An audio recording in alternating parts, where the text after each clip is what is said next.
New Horizons Live. Gracias amigos por continuar con nosotros y como hemos anunciado al inicio de este espacio, pues hoy nosotros vamos a continuar poniendo sobre la mesa el debate de las ideas, pero en esta ocasión con un tema un poco espinoso, controversial, pero que nosotros desde la perspectiva académica nos vemos en la obligación de abordar, y es el tema del lenguaje inclusivo y cómo esto impacta en el proceso del aprendizaje y el desarrollo de la lectoescritura en los niños en esta fase, justamente en esa primera infancia. Nosotros tenemos por acá con nosotros en nuestros estudios al decano de la Escuela de Letras de la Universidad Autónoma de Santo Domingo, doctor en lingüística y escritor, el señor Gerardo Roa, y también pues a la psicóloga de Elementary del Colegio Bilingüe New Horizons, Natalia, señores Peralta, se me fue el nombre de Natalia, la profe Peralta, con nosotros por acá, y bueno, pues con ellos estaremos abordando este tema a partir de este minuto. Señor Garrido. Buenos días, buenas tardes, perdón señores, gracias por estar con nosotros acá en New Horizons Live. Discutíamos un poquito fuera de cámara y bueno, para poner en contexto a la ciudadanía y a todos los que nos escuchan y obviamente a la comunidad escolar, que es la más relevante y la que mayor significado tiene para nosotros, el tema del lenguaje inclusivo, vamos a buscar la etimología de ese problema o de esa situación o de esa condición, como le queramos llamar. ¿Cuándo inicia? ¿Cómo inicia? Para nosotros poder determinar si en su origen podemos encontrar equilibrio o si al final de esta carrera vamos a encontrar equilibrio, porque aparentaría que estamos en una situación hoy en día muy convulsa y muy en el centro de la tormenta. Por favor, puede iniciar cualquiera de los dos. Bueno, yo creo que usted es más prudente que inicie. ¿Me dará la palabra? Ok. Sí. Muy amable. Bueno, primero agradecer infinitamente la invitación. Yo creo que es un tema interesante y hay que establecer que en ese sentido una lengua no es un invento de un grupo de un momento, no sucede de la noche a la mañana. El español que hoy conocemos en 22 países, amén de los Estados Unidos, es el resultado de 24 siglos de historia. Y bien lo dice un lingüista, filólogo español llamado Enrique Bernardes, en un libro titulado ¿Qué son las lenguas? Él dice que una lengua es el residuo histórico de otras lenguas. Eso sucedió cuando la primera invasión llegó a la península ibérica, la primera invasión romana, con un latín ya no culto, un latín inculto, porque la invasión estuvo compuesta por soldados, comerciantes, personas que no tuvieron acceso a una educación posiblemente formal. En un periodo de casi 600 años, entonces ya ese latín inculto, vulgar, se mezcla con lenguas vernáculas de la península ibérica, como es el celta, el cántabro, el ligur, y produce un llamado latín hispánico, una forma distinta de hablar. Esto se produjo gracias, por supuesto, a que esos romanos establecieron su sistema escolar y con el tiempo asumieron esa forma. Luego, en el 409, llega una invasión musulmana que desplaza a los romanos y hasta el 711 duraron allá y la lengua evolucionó a unos dialectos, ya no a una sola lengua, sino por lo menos a 6 dialectos hispano-romanos, dentro del que se encontraba el castellano. Los musulmanes fueron quienes más incidieron en la evolución del español, puesto que estuvieron habitando la península ibérica desde el 711 hasta el 1492, cuando se descubre América. Se unen los reinos de Aragón y Castilla, se celebra el matrimonio de Fernando de Aragón y de Isabel la Católica, y entonces expulsan a los musulmanes. Pero ya en ese mismo año se publica la primera gramática etimológica de la lengua española por Elio Antonio de Nebrija. Y ya desde el siglo VIII y también el siglo IX y X aparecen los primeros textos escritos en castellano. En 1140 el Cantar del Mío Cid, entre otros textos. Si comparamos, por ejemplo... Librito aburrido es el mío. Sí. Ay, Dios mío. Pero lo interesante es que reflejan estados de la lengua. Claro. Si comparamos la Jarcha Siliense que aparecen en la biblioteca, los documentos de Sevilla, los comparamos con el Cantar del Mío Sí, por ejemplo, o con el Lazarillo de Tormes y con esa gramática de Elio Antonio de Nebrija, vamos a ver formas sintácticas distintas de hablar, léxicos distintos. Por ejemplo, partiendo del mismo latín clásico, que tenía 10 vocales, pasamos al latín vulgar con 7 vocales y llegamos al español actual con 5 vocales. Pero en cuanto a los verbos, por ejemplo, en latín terminaba en una desinencia cantare, soñare, reire, mirare, y esa desinencia se perdió, pero eso no sucedió de la noche a la mañana, ni porque un grupo social decidió, porque un país o una comunidad decidieron que iban a dejar de pronunciar la al final, sino que ese cambio se dio en un proceso diacrónico de cientos de años. Y entonces ahora volvemos a pronunciar la E al final. Bueno, lo que pasa es que también en ese proceso se fijó para el español la vocal O para el masculino, la A para el género femenino y la E como un tercer género neutro que incluye a los dos.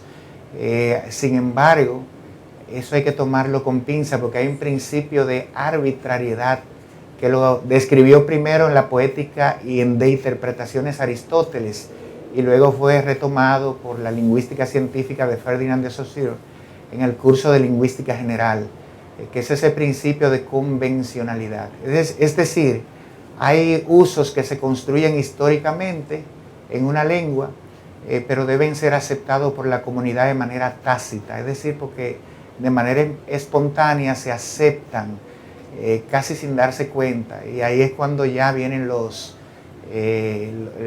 academicistas y describen esos usos y establecen como parte de una lengua determinada. O sea, que pudiera suceder que, infiriendo dentro de lo que usted está diciendo, que si la comunidad y los académicos de la actualidad asumen como bueno y válido estas nuevas construcciones del género al momento de escribir, pudiese ver quizás en las próximas décadas, quizás no esperar tantos cientos de años para nosotros ver esto incluido gramaticalmente, como la RAE, por ejemplo, asume por uso y costumbre palabras que son más modismos, ¿no?, de los pueblos.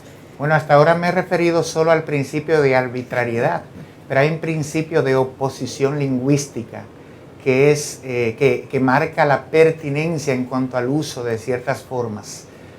Por ejemplo, el singular supone un plural. Ese es un principio de oposición. Si yo digo, por ejemplo, en el caso de la palabra miembro, y digo miembra no, dentro de la convención no entra en juego. O sea, no se acepta, los hablantes lo rechazan porque no entra en juego dentro de la construcción, aunque se mantenga el principio de que la A es femenino y que la O es masculino, pero no entra dentro de la convención. Y así vamos a encontrar otras expresiones que muestran que realmente la lengua no es ni inclusiva ni exclusiva, sino que su función es comunicar. Y de hecho, en nuestro propio idioma hay expresiones que se utilizan tanto para singular, para femenino como masculino, y no tienen nada que ver con sexo. El caso, por ejemplo, de poeta. Antes se decía poetisa, pero no, se acepta poeta para hombre, un hombre poeta y una mujer poeta. O lingüista, no diría lingüisto, porque no se acepta. O colega, no diría colego. O guitarrista. Periodista. O periodista. Entonces hay cuestiones que entran ya dentro de un marco que no es convencional al sistema lingüístico y que por tanto pudieran generarse dentro de un plano ideológico, popular, de un grupo, pero que posiblemente no tengan asidero en el correr del tiempo, porque no entran dentro de... Son los hablantes los que contribuyen a que determinados usos pasen a formar parte de la lengua. Hay expresiones que antes se consideraban incultas, por ejemplo, concientizar. era un término inculto, era concienciar el término culto. Sin embargo, en un libro que publiqué, uno de ellos, que publiqué hace un tiempo, me decía una maestra, pero escribiste concienciar, una maestra joven, le decía, lo que pasa es que me gusta lo clásico. Más adelante, cuando ya todos estemos de acuerdo, pondría concientizar. Y otro, un amigo argentino que es profesor, en Argentina son un poco más radicales con eso, el caso de la P en séptimo, septiembre, algunos la han elidido. Digo, bueno, no me atrevo a hacerlo, porque me van a decir aquí en mi país, en mi media isla, que tengo errores de ortografía. Entonces déjame seguir escribiendo y diciendo séptimo, hasta que ya haya una mayor convencionalidad en cuanto al uso.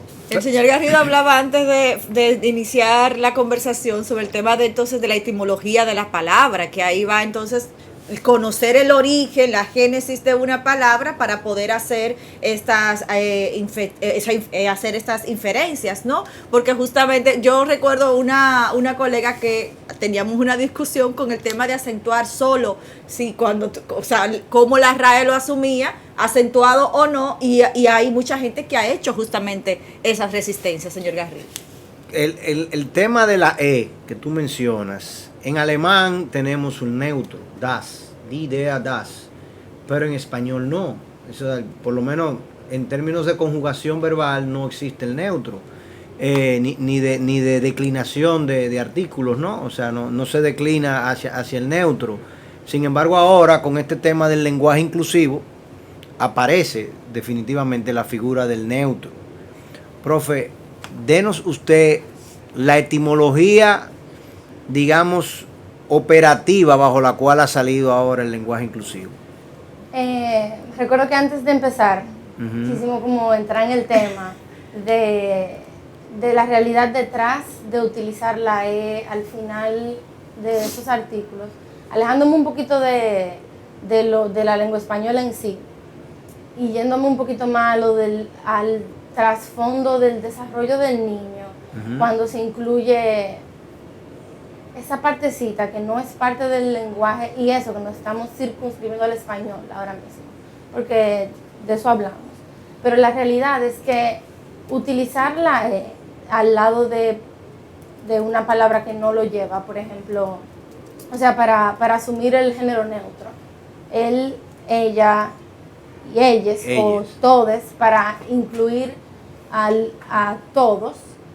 Incluso me siento incómoda al decirlo porque tiene un trasfondo mucho mayor. ¿A qué se refiere con incluir a todos? Entonces ahí hay una idea. Yo entiendo que es una ideología el tema del género, de las personas, cómo se identifiquen.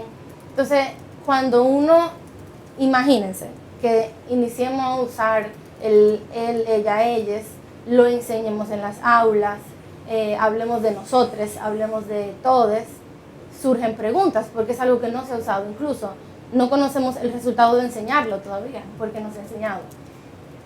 Aquí, por lo menos, yo sé que hay países que ya se está empezando a usar, principalmente los adultos, no se ha inculcado en las aulas aún, pero van a surgir preguntas donde el niño diga, pero ¿cómo todes? ¿O por qué todes?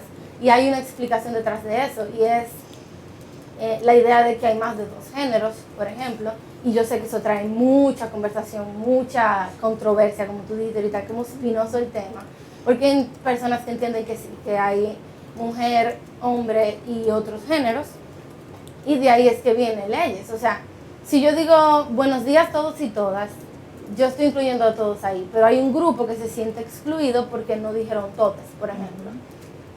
Y yo entiendo que ahí entra la división grande, que ahorita el señor Garrido preguntaba, ¿encontraremos tal vez algún punto medio? Y me da un poco de risa, porque no sé realmente si encontraremos un punto medio ahí, porque biológicamente hay dos géneros. Yo partí fuera de cámara y creo que es prudente que volvamos a tomar el tema, en que digamos, en el desarrollo histórico de los pueblos, obviamente, los pueblos tienen normas y lenguajes que organizan y estructuran inclusive hasta su propia cultura. El alemán tiene una cultura muy estructurada y muy organizada, y su idioma lo representa. El italiano es más alegre y más jovial y su idioma lo representa. En el caso del castellano, el castellano es uno de los idiomas más ricos.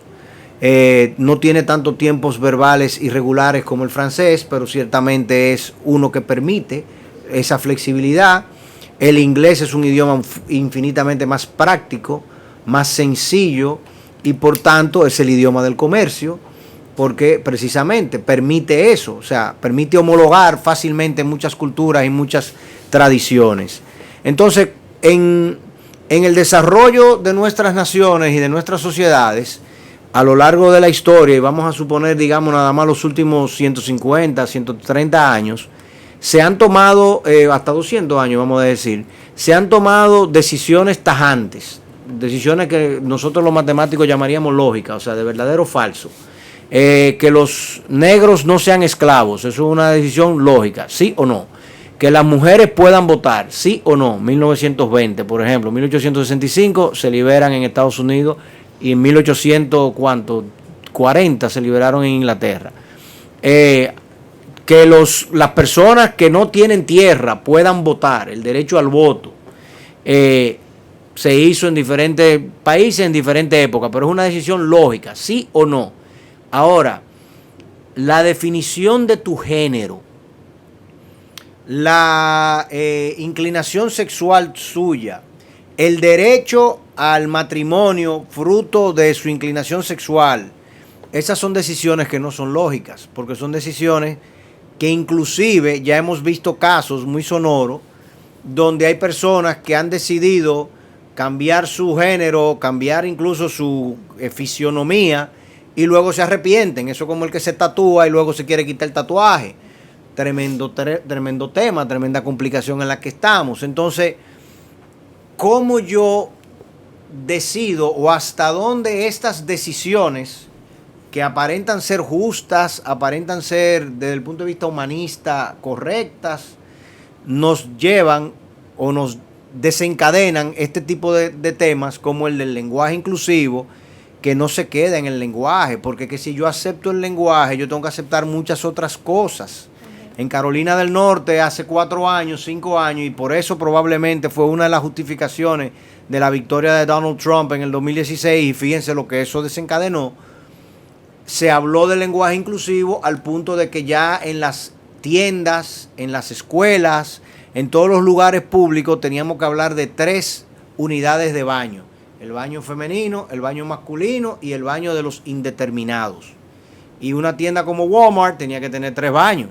En Carolina del Norte eso tuvo una incidencia muy extrema. Ustedes saben que en los Estados Unidos cada estado tiene su regla y pone su regla porque el gobernador se negó a aceptar eso. Y hoy en día todavía eso no ha seguido calando. Entonces, lo que parece ser una decisión legal tiene consecuencias lingüísticas, tiene consecuencias de comportamiento y de aprendizaje. ¿Dónde le ponemos el coto a esta situación?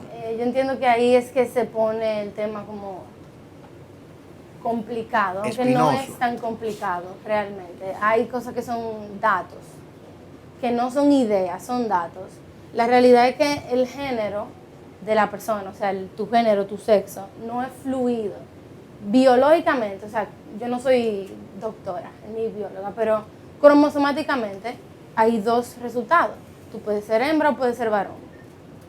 Y la idea de que hay un fluido ahí, que yo puedo ser gender fluid o ser ambos, tiene muchísimos resultados realmente negativos que se han empezado a ver poco a poco. Lo que pasa es que mucho de la prensa elige qué poner, qué cosas publicar y qué no. Pero, por ejemplo, ese tema de los baños fue un tema que se habló mucho tiempo, incluso por lo de que tanta apertura se daba. Cuando la línea empieza a difuminarse, se pierde. Entonces, lo que ha sucedido con ese tema. La idea de que yo puedo decidir qué género soy, cómo actúo, cómo me visto y ese tipo de cosas. Yo entiendo que es un tema personal y si usted es un adulto y ha decidido hacer ese tipo de cosas, llega hasta una línea. Enseñarlo dentro de las aulas es otro tema completamente diferente, porque el cerebro de un niño que está en desarrollo, que está aprendiendo, que necesita ver reglas estructuradas, los niños necesitan estructura. Y cuando se abre mucho el panorama y se brinda mucha apertura, sin límite con respecto a eso, tiene resultados que, como le decía Ana, todavía ni siquiera hemos visto realmente los resultados que tiene abrir tanto esa ventana, porque fue de una generación hacia acá que se ha empezado a abrir todo ese tema. Sí, pero yo pudiese ser abogado del diablo y decirte, sí, pero la gente en África del Sur, cuando terminó el apartheid, pensaban lo mismo, porque decían, ¿cómo va a ser que nos vamos a juntar en un restaurante blancos y negros? ¿O cómo es posible que las mujeres tengan el derecho al voto? La mujer siempre ha sido súbdita del hombre. El hombre es que va a decidir qué va a votar esa mujer. El cambio de paradigma. Y va a subyugar a la mujer. ¿Entiendes? O sea, el cambio de paradigma. Poniéndome yo de... Para... Yo creo que, bueno, estoy de acuerdo con la maestra, con lo que has dicho, pero tal vez debamos deslindar lo que es lingüístico de lo que es sociológico muy bien. e ideológico, de hecho, porque la lengua como tal, la lingüística es una ciencia, la sociología es otra ciencia, y la educación como parte fundamental de las humanidades es otra dimensión transversal de toda la vida, que debe estar orientada hacia el respeto, ¿verdad? Enseñar a la gente a respetar los derechos. Yo creo que hay que ayudar a la gente a que aprenda a convivir en democracia con los demás, sin que a reconocer que tiene derechos, a ejercerlo, pero que los demás también tienen derecho y que eso exige un respeto. Lo que tiene que ver ya con lo lingüístico es, como decimos en la voz popular, es como pretender buscar la fiebre en la sábana, como se dice.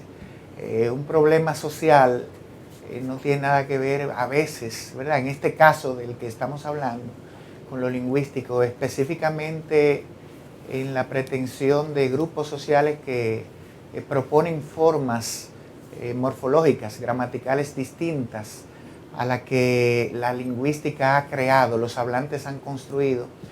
Ya esas son cuestiones que escapan a lo lingüístico como tal, que es sociológico, y que hay que darle un tratamiento sin que la ceder su dignidad, pero hacerlos ver, ¿verdad?, que hay otras, desde la ciencia, porque la escuela no está llamada a enseñar ideología. Claro. La escuela enseña a leer y a escribir, porque la ciencia se lee y se escribe, y para que aprenda, por supuesto, cultura, estudie cultura de los pueblos, literatura, y entonces podamos formar un ciudadano integral que ame su patria, sus valores, y que hable otras lenguas. Por supuesto que sí, como en el caso que nos ocupa ahora el inglés, porque es la lengua de la gran potencia, aunque se dicen otras cosas por ahí que no la voy a mencionar ahora porque no vienen al caso, pero así lo fue también el griego, ¿verdad? En su tiempo, cuando Grecia fue la potencia, el latín cuando Roma, y así podemos seguir viendo otras cosas en el transcurrir de los años, en el conflicto de China-Estados Unidos. Claro. Pero es interesante hacer ese análisis. Profesor, pero usted dice que la lingüística es una ciencia y que por tanto parecería como que nos quiere poner una barrera y decir, no, yo no me rebajo a lo que está sucediendo allí porque yo estoy acá desde el lado científico. Sin embargo, la lingüística se ve afectada por las costumbres. No, es todo lo contrario. No es ponerme arriba, ¿no? Porque la ciencia no se pone arriba, todo lo contrario. La ciencia está abierta para observar esos cambios, estudiarlo e invitar a otras ciencias a dialogar. Por ejemplo, la lingüística dialoga con la antropología. Entonces, estudios e investigaciones antropológicas nos permitirían ver las implicaciones psicológicas que hay en cuestión, las implicaciones biológicas que se están obviando, como en el caso que nos ocupa, entre otras cuestiones. Y entonces, o sea que no es un asunto solo de la lingüística. Pero cuando digo que es científica, por supuesto, para nada, no estoy diciendo que sea mejor que las realidades, porque la ciencia se nutre por los hechos. Correcto. Por los hechos, por la realidad y por los usos. No lo desprecia, todo lo contrario, lo considera y lo valora, lo contextualiza. Claro, a eso me refería, perdón, que, por ejemplo, muchas veces se celebra o se llega a notar cuando decimos, mira, la Academia Real de la Lengua aceptó tal término que se utiliza en nuestro país. y lo adopta y lo adapta. Entonces, precisamente, vemos como hoy en día este tema del lenguaje inclusivo, o de mejor dicho, no solamente el lenguaje inclusivo, el lenguaje, digamos, va a ser fruto de otra cosa que está sucediendo, de las actitudes inclusivas, vamos a llamarle así, o de las conductas que están promoviendo este tipo de cambios, están variando el lenguaje, o están modificando el lenguaje, o están afectando el lenguaje. La pregunta que quisiera yo dejar aquí, que no sé si la vamos a contestar en el día de hoy, es: ¿pudiese la lengua tomar un rol de liderazgo donde me genere una barrera, o siempre se va a ser flexible y a ir con el ir y devenir de cultural? Eso va a depender de los aparatos ideológicos y represivos de estados, de ustedes, los medios de comunicación de masa que tienen poder de comunicación en la sociedad, de qué uso, cómo sea ese uso, del aparato educativo, que es el más poderoso porque es a través del cual se transmite la ideología del tipo de sujeto que se quiere. Okay. La lengua, el dialecto dominicano que hablamos, y el dialecto no es peyorativo, Claro. No. lingüísticamente, sino que es nuestra variedad del español. Uh-huh. Es rico en nuestra propia cultura y es distinto a los demás dialectos del español que se usan en otros países de habla hispana, incluyendo España. No es mejor ni peor que ninguno. Entonces hay que fortalecer el sistema educativo, hay que fortalecerlo con más lectura de obras auténticas dominicanas, porque enseñamos lengua materna, es decir, lengua dominicana. El español que enseñamos es el dominicano, y eso, por supuesto, no se circunscribe a enseñar únicamente las características y formas del español dominicano. Hay que conocer otras formas de hablar y otros idiomas, cómo habla la gente en diferentes contextos. Ahí está la pragmática como disciplina lingüística. En ese caso me gusta mucho el asunto de la pragmática, y creo que sí, que la gramática y la pragmática deben ir de la mano. Yo creo que esos usos de moda no están dentro de la lengua, están en las hablas de grupos populares. Pasarán a la lengua cuando pasen al sistema, y entonces podamos verlo en uso en todos los estratos sociales, dentro de los profesionales especialmente, porque pasa la lengua cuando llega a formar parte del uso de las hablas, en plural, el sociolecto culto, el sociolecto estándar académico de las escuelas, los colegios, cómo hablan los profesores, cómo hablan los comunicadores, los periodistas, los médicos, los abogados. Hay una forma, una región lingüística común que comparten, que compete a lo que se le llama estándar. Entonces la academia no impone, no dice esto lo aceptamos y así que se va a decir no. Quizás cuando se fundó en 1713, que no había mucho criterio lingüístico, sino gramaticalista, pero ya las investigaciones dialectológicas y sociológicas demuestran que no, que hay que describir cómo hablan los pueblos, porque la norma se construye en la comunidad de hablantes.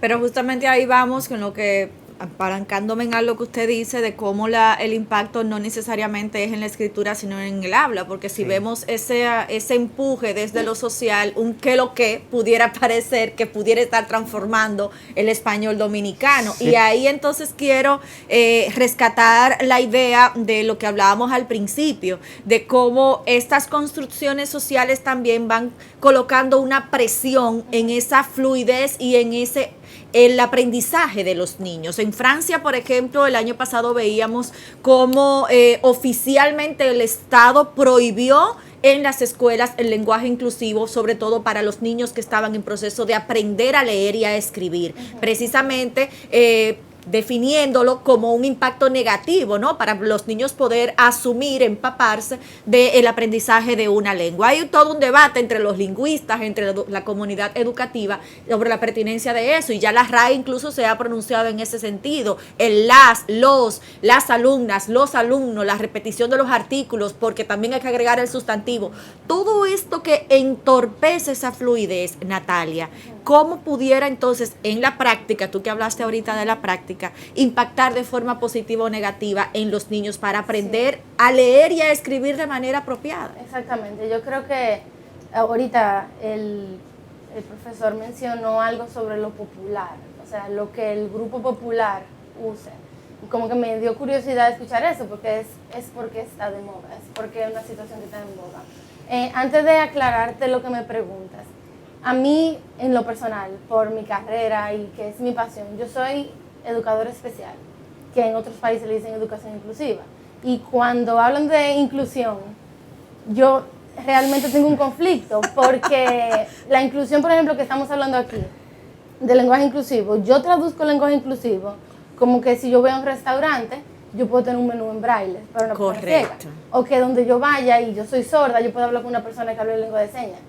Eso es inclusión, porque esas personas tienen una condición de discapacidad que no es una elección. O que tenga una rampa de acceso. O que tenga una rampa de acceso. Pero como estamos hablando del lenguaje, me refiero a ese tipo de cosas. Incluso yo recuerdo cuando empezó a hablarse del tema, que yo conversaba con, no recuerdo con quién, y como profesora, yo decía como que como base que yo voy a enseñar, primero algo con lo que yo no estoy de acuerdo en lo personal, pero eso no es lo relevante, porque hay cosas con las que yo en lo personal no estoy de acuerdo y las enseño en el aula, porque son ciencia o porque se enseñan en ese colegio de esa forma, pero en ese tema en particular yo decía, ¿cómo va a ser que inclusión real, o sea, inclusión de personas con condiciones de discapacidad, no se dé y el país todavía está luchando muchísimo con ciertas cosas y en los colegios, por ejemplo, no se dé lengua de señas o no hay máquina para traducir en braille el libro, pero hay que incluir en leyes? O sea, yo voy a decir ellos cuando todos los restaurantes del país tengan el menú en braille, por ejemplo.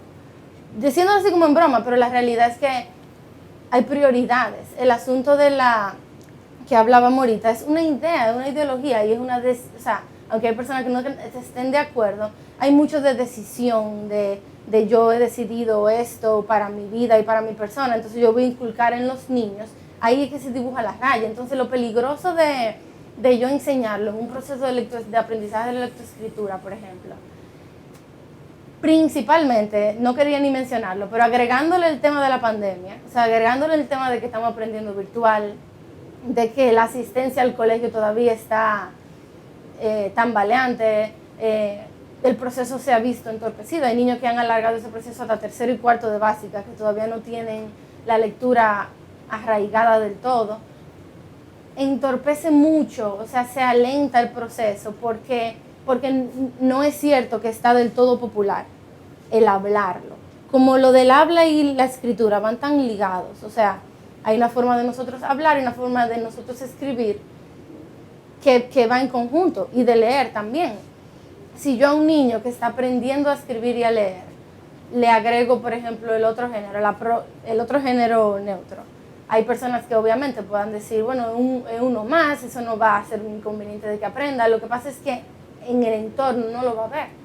Tan como él mencionaba, como usted mencionaba, el tema de media, lo que se ve en el internet, lo que se ve en televisión, eso es lo que le da fuerza a todo el tema. Si ahora mismo, circunscribiéndonos al país, no es un tema que se ve en el periódico, la gente en el periódico no ve todes, pero entonces en el colegio, en el aula, sí te vamos a enseñar eso. No un aprendizaje que se va a arraigar, porque no lo consume.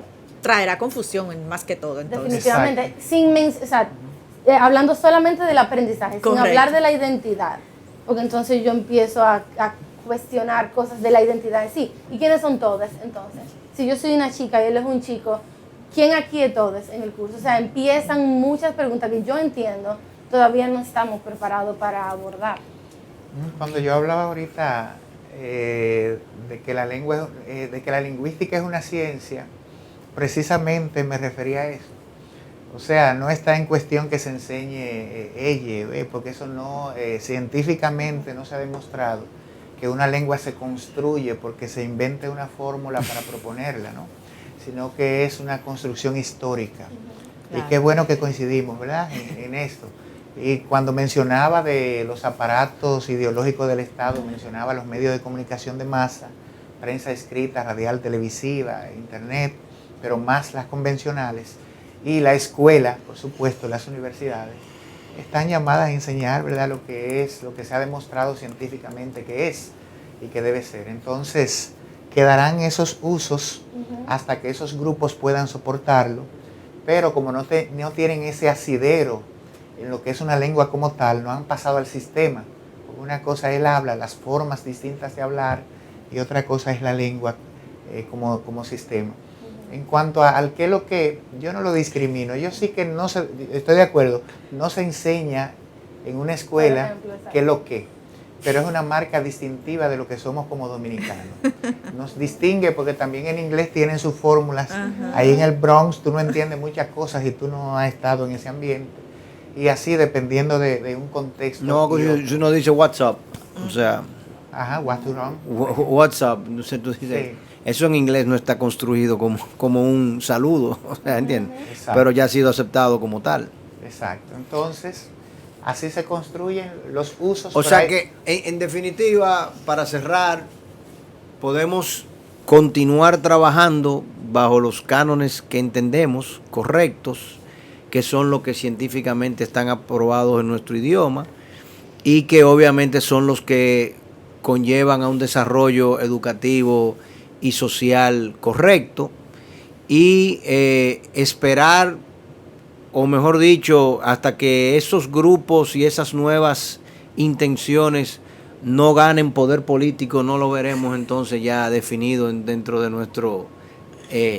nuestra estructura social. Mientras tanto, respeto a la diversidad. Correcto. Claro, sobre todo eso. Y de hecho hay lingüistas que dicen que el lenguaje inclusivo no es inclusivo, justamente porque segrega bastante los sectores y las ideologías y la forma de pensar distinto también. O sea, transgrede el principio de economía lingüística. Ah, bueno, y ahí está. Bueno, pues señores, nosotros hemos puesto este tema sobre la mesa, dando la demostración de la punta del iceberg nomás, porque sin duda este es un tema bastante amplio, y agradecemos a ustedes como expertos que nos hayan permitido conocer sus ideas, sus opiniones y sus asederos científicos, sobre todo, para abordar estas construcciones que, como hemos visto hasta este momento, son más construcciones sociales que científicas, para empujar lo que creemos como cambio en la comunidad educativa. Señor Garrido. Muchísimas gracias, profesores. Este es un tema obviamente que levanta muchas pasiones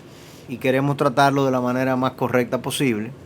Y creo que su conclusión al final es la correcta. O sea, estamos abiertos, aceptamos, pero entendemos que las normas y costumbres y procesos que llevamos a cabo son los que nos han demostrado el éxito. Así es. Gracias a ambos y a ustedes que han estado con nosotros durante toda la jornada del día de hoy.